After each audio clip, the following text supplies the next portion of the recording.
வணக்கம். நம்ம ரடா கணிதம் சேனல்ல ஜியோமெட்ரிக் சீரிஸ் வடிவியல் சீரிஸ் பார்த்துட்டு இருக்கோம். அந்த வரிசையில சமபக்க முக்கோணத்துல பார்த்துட்டு இருக்கோம்.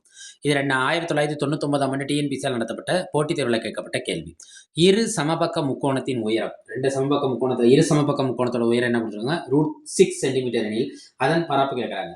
இப்போ நம்மளுக்கு இரு சமபக்க முக்கோணத்தோட உயரத்தை கொடுத்துட்டு அதுலேருந்து நம்மள்ட்ட என்ன கேட்குறாங்கன்னா பரப்பு கேட்குறாங்க. ஃபர்ஸ்ட் கண்டுபிடிப்போமா? ஃபர்ஸ்ட் இதுலேருந்து என்ன கண்டுபிடிப்போம்னா உயரத்துலேருந்து நம்ம எதை கண்டுபிடிப்போம்னா பக்கம் கண்டுபிடிப்போம்.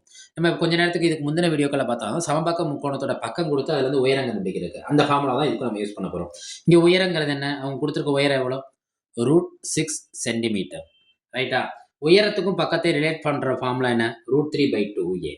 √3/2a. இந்த √3/2a இருந்து நம்ம எதை கண்டுபிடிக்க போறோம்னா ஏவை கண்டுபிடிக்க போறோம். இந்த உயரம் தானே √6 சென்டிமீட்டர் சொன்னோம். இந்த உயரத்துக்கான ஃபார்முலா என்ன? √3/2a. அப்போ இந்த √3/2aங்கிறது எதை குறிக்கும்னா √6 குறிக்கும்.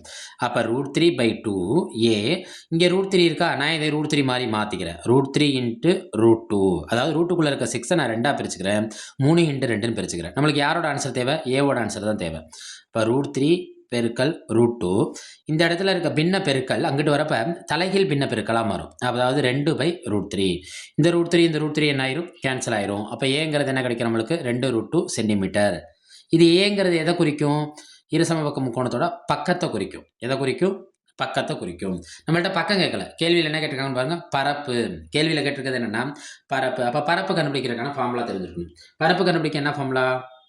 பரப்பு ஈக்குவல் டு √3/4a². √3/4 என்ன? a². அதாவது பக்கம் இன்ட்டு பக்கம் தான். எது? இந்த a². ரைட்டா?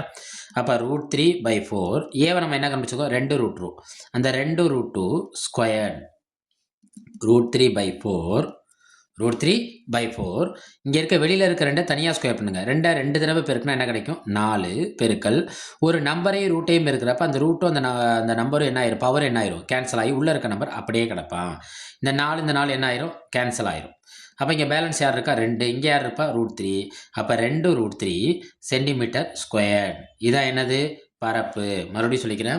இந்த கேள்வியில் அவங்க கொடுத்துருக்கிறது என்னென்னா உயரத்தை கொடுத்துட்டு நம்மள்ட்ட என்ன கேட்குறாங்கன்னா பரப்பு கேட்குறாங்க. இதுக்கு முந்தைய வீடியோக்களில் பக்கத்தை கொடுத்துட்டு உயரம் கேட்டிருந்தாங்க. அப்போ பக்கத்தை கொடுத்து உயரம் கேட்டிருந்தா √3/2a ஃபார்முலா பயன்படுத்தணும். அப்போ இங்கே கொடுத்துருக்கிறது உயரம், டேரெக்டாக உயரம் கொடுத்துறாங்க. அப்போ √3/2aவை எதுக்கு சமப்படுத்தணும்? அதோட உயரத்தோட மதிப்புக்கு சமப்படுத்தணும்.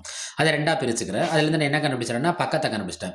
பக்கத்தை கண்டுபிடிச்சிட்டா கண்டிப்பாக எதை கண்டுபிடிச்சிடலாம்? பரப்பை கண்டுபிடிச்சலாம். அப்போ பரப்புக்கான ஃபார்முலா தெரிஞ்சிருக்கணும். √3/4a². பக்கம் √3/2னா பரப்பு என்ன? √3/4. பக்கம்னா ஏ தான், பரப்புங்கிறது என்னது? a². அந்த கொடுத்துருக்க கண்டுபிடிச்ச விடை என்ன? 2√3 சென்டிமீட்டர். அந்த 2√3 சென்டிமீட்டர் நம்ம கொடுத்துருக்க விடையில் எங்கே இருக்குது? Option C. ரடா கணிதம் சேனலை சப்ஸ்கிரைப் பண்ணி சப்போர்ட் பண்ணுங்கள். ஃப்ரெண்ட்ஸ் அண்ட் ஃபேமிலிக்கு ஷேர் பண்ணுங்கள். போட்டித் தேர்வுகளுக்கான வீடியோக்கள் அனைத்துமே நம்ம டிஎன்பிசிங்கிற பிளேலிஸ்ட்டில் இருக்குது. அதை போய் பார்த்துருங்க. அதை யூஸ் பண்ணிக்கோங்க. போட்டித் தேர்வில் வெற்றி பெறுங்க. வாழ்த்துக்கள்.